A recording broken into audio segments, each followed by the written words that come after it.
I met my wife in July of 1951. She was 16 and I was 18.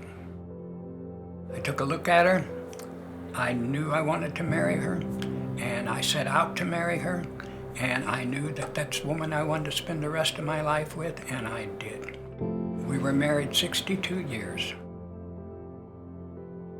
Well, some of the things I loved to do and she loved to do was one thing we did for years is go out for a date every Friday night.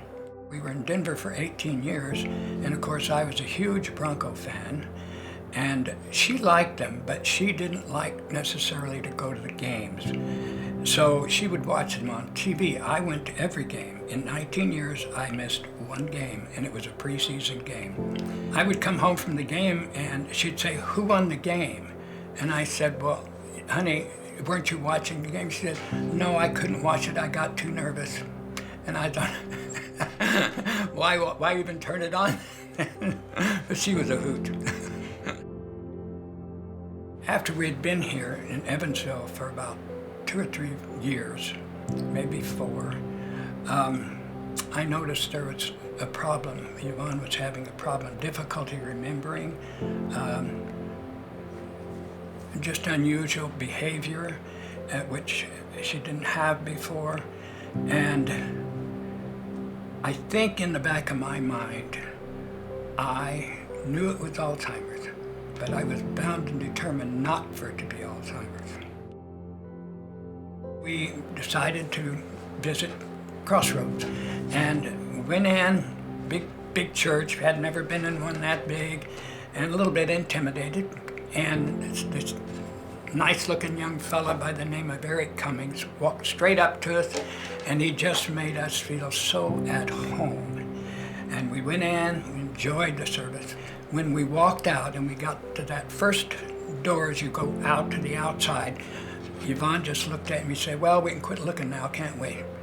Although she continued to actually deteriorate, we hardly ever missed a church service on Sunday.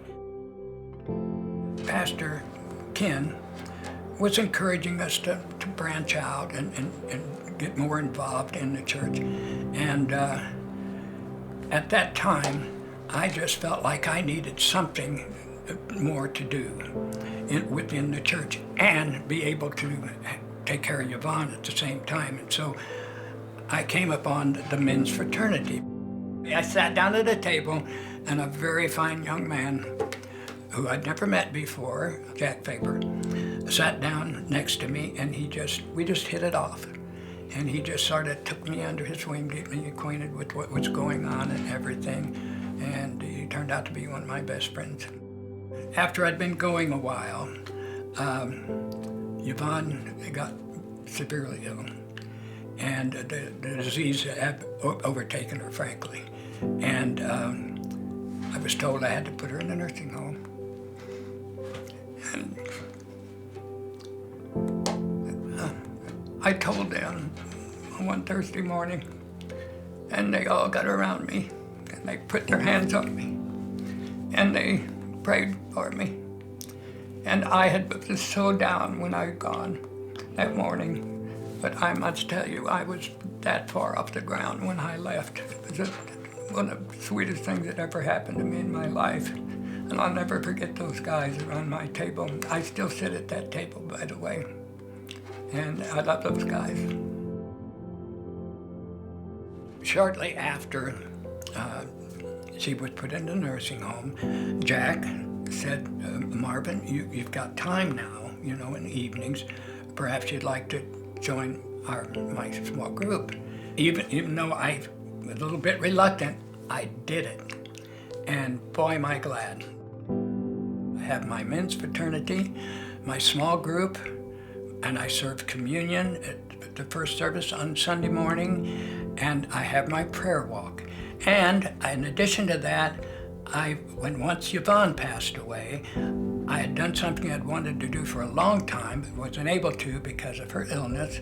I joined the senior group that we have on Thursday. The best thing about Crossroads Christian Church is there is something here for everybody, from that tall to as old as I am and older. And I'm so grateful that I have that to support me. I really don't know what I have done when I lost Yvonne to help me get through that than to have this church. And I would encourage anybody, you're missing a real blessing if you don't take the opportunities that you're given here at Crossroads Christian Church.